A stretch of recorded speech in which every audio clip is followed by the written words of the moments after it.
I've seen you be, once again, quite stoic about your emotions.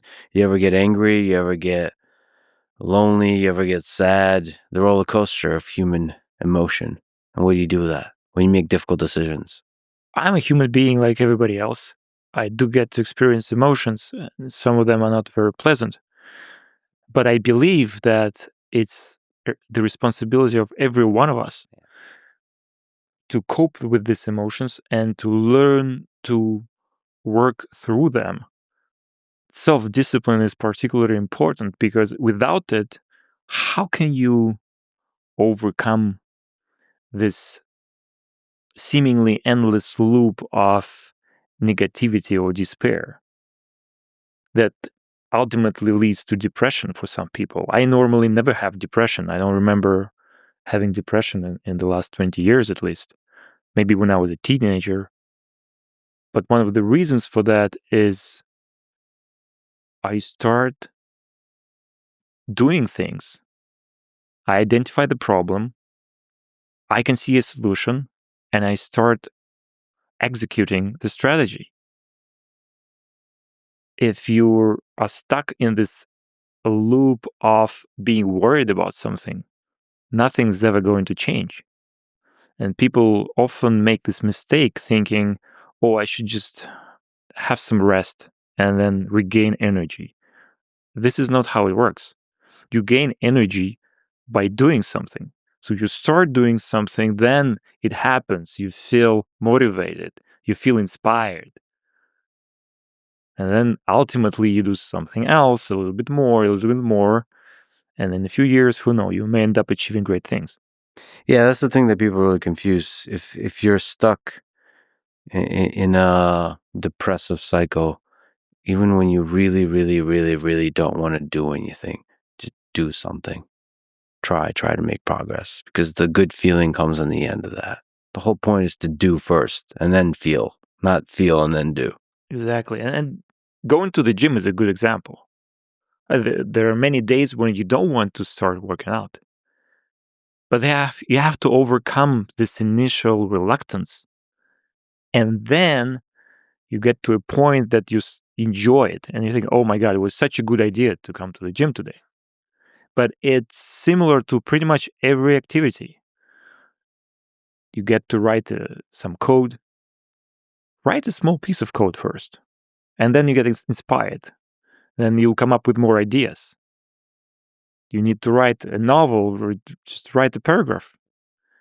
This is pretty obvious and it's not a secret.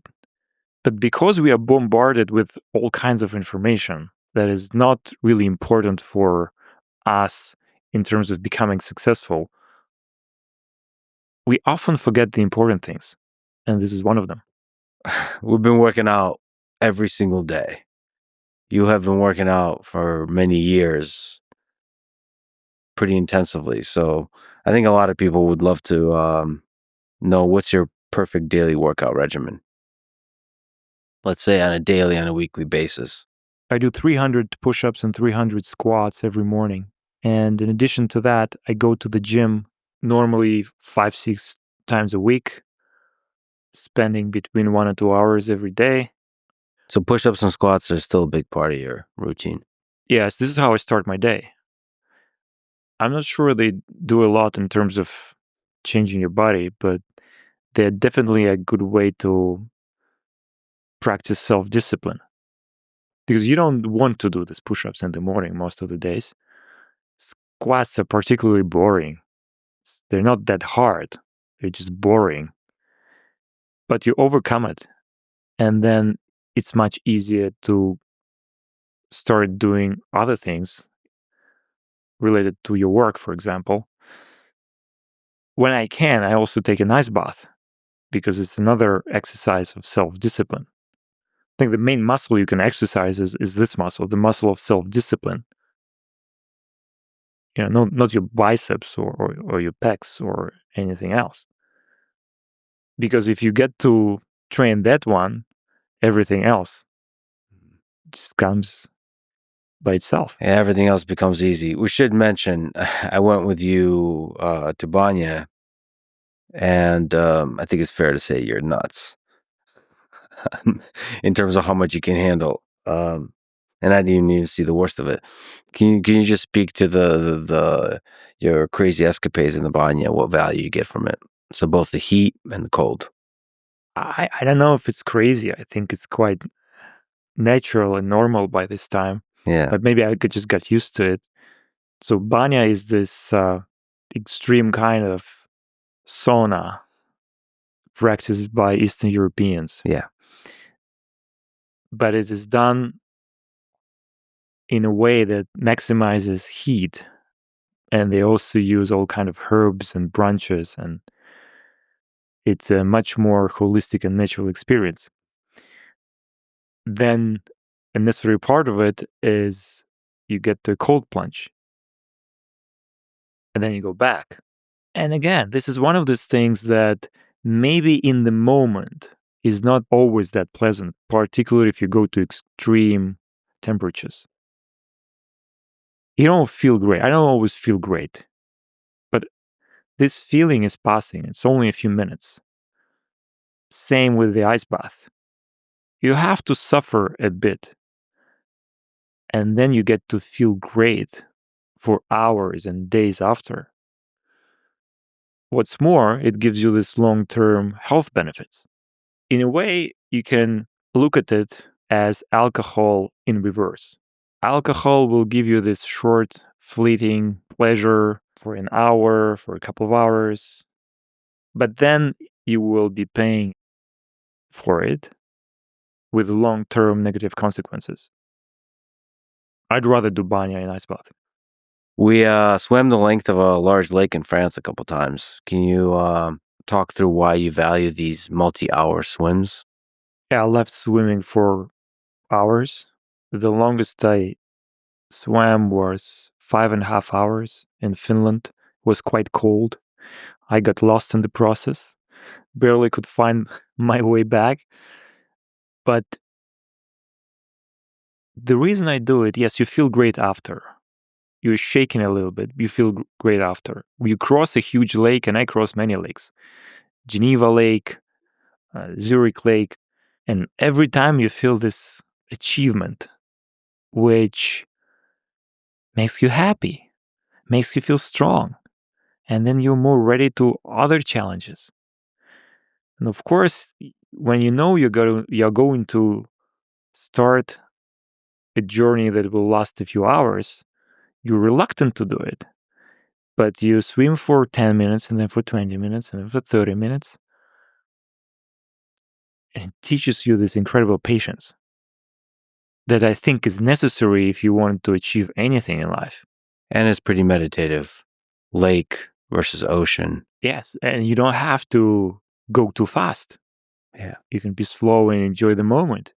Until you get lost and it's 5.5 hours. Did you panic like if you're going to be able to find the shore, find your way out? Not really. I'm a reasonably stress resilient person. I didn't panic at that moment. And there were worse swims I had that were shorter but involved accidents, and you know about some of them. So that wasn't the worst by far. But an important thing about swimming and physical activity in general is that it makes your mind clear and your thinking process is becoming more efficient. Because at the end of the day, the efficiency of our brain is limited by how much sugar and oxygen our heart can push through blood to our brain. So how can you make this go faster? Or how do you make your lungs more efficient? How do you make your heart more efficient in doing that? The physical activity is the only way I know of. So it's not just staying healthy or trying to look good. It's also being productive. It's also being stress resilient. All of these qualities are necessary if you want to run a large company, if you want to start a company. I'm surprised when I started doing this more than 10 years ago that more CEOs didn't engage in sports. the situation changed in the last several years, which is great. Because back in the day, if you take 20 years ago, there was this stereotype that if you're strong, you must be not very smart, and vice versa, which is a complete lunacy. Very often, these two things go together. So for you, working out is not just about staying healthy. It's actually valuable for the work that you do as a tech leader, as an engineer, as a technologist. Oh, yes. When I can't train, I can instantly feel that stress is creeping on me. Yeah. So even in situations when I'm constrained, I can't go to gym. I would just keep doing push-ups. I just keep doing squats. Yeah. I mean, that's the cool thing about body weight exercise. You can just do it anywhere. You could just pop off 50, 100 push-ups before a meeting. Don't you feel weird when you have a day without physical activity? Yeah. If I go a day without doing push-ups at the very minimum, that's a shitty day. And if you can do pull-ups, it's even better. Yeah. I got to ask you about your diet too. No processed sugar, no fast food, no soda. Intermittent fasting sometimes once a day only, sometimes a couple times a day.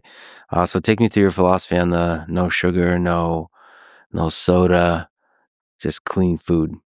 Well, sugar is pretty easy because it's addictive. The more you consume sugar, the more you want it, the hungrier you get. Yeah. So if you want to stay efficient and healthy, why consume processed sugar?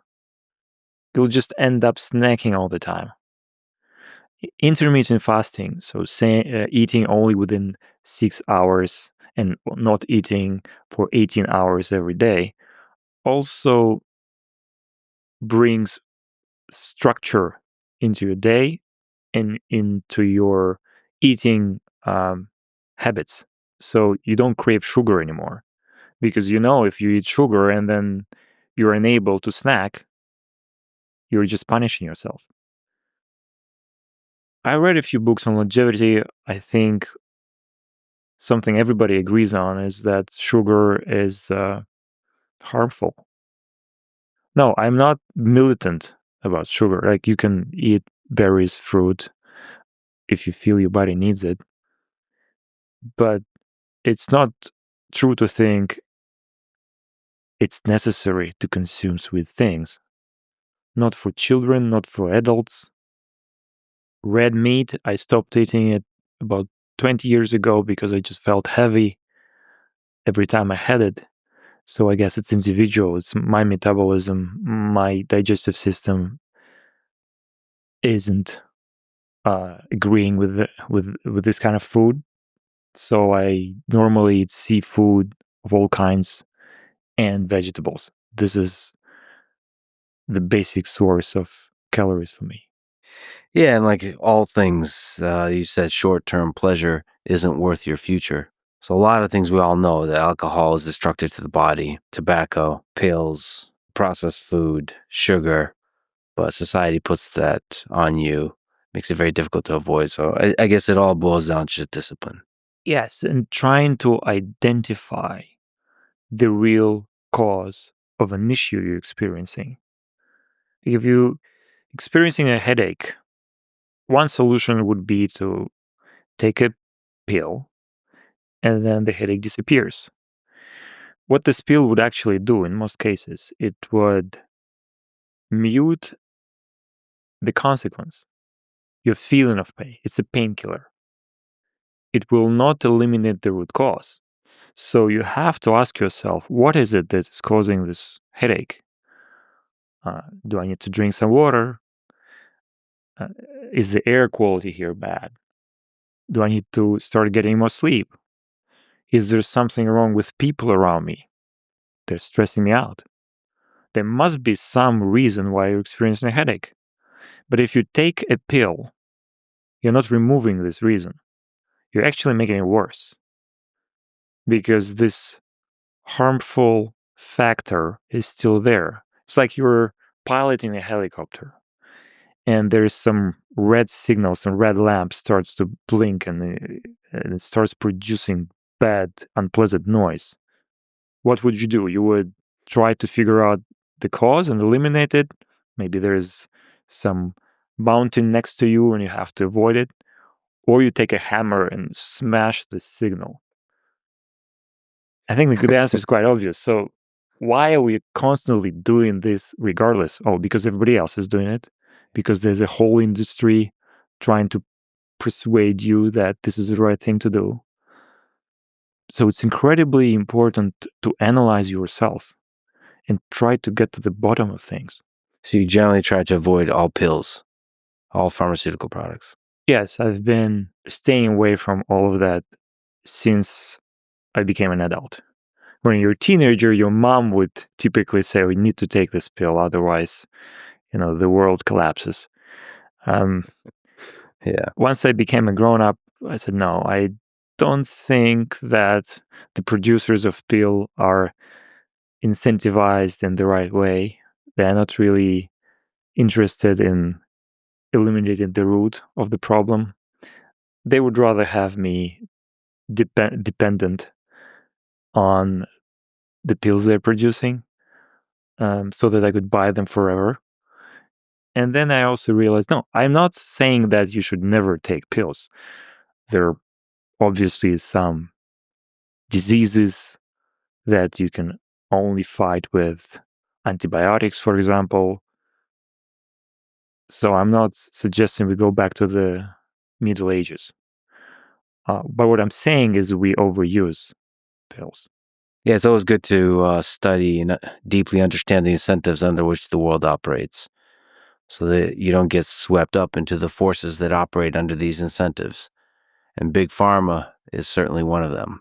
Pharmaceutical companies have a huge incentive to keep the problem going versus solving the problem. It's wise. This is something I practice every day. I read some piece of news and I ask myself, who benefits from me reading this?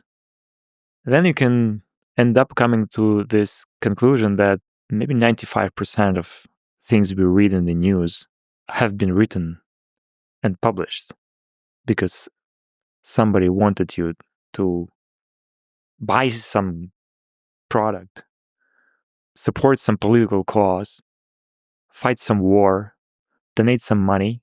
Let's do something that would benefit other people. And this is not a problem to support causes that you truly believe in, as long as it was your intentional choice and you're not being manipulated into fighting other people's wars. And that takes us back to the original thing we started talking about, which is freedom. One of the ways to achieve freedom of thought is to remove your mind from the influences, the forces that manipulate you. That's really important to realize. The content you consume, especially on the internet, when a large percentage of it is designed to manipulate your mind, you have to disconnect yourself. Be very proactive understanding what the biases, what the incentives are, so you can think clearly, independently, and objectively. And again, it ties back with restraint from alcohol. Yeah. Because if your mind is clouded, how can you analyze yourself? You'll always be dependent on opinions of others.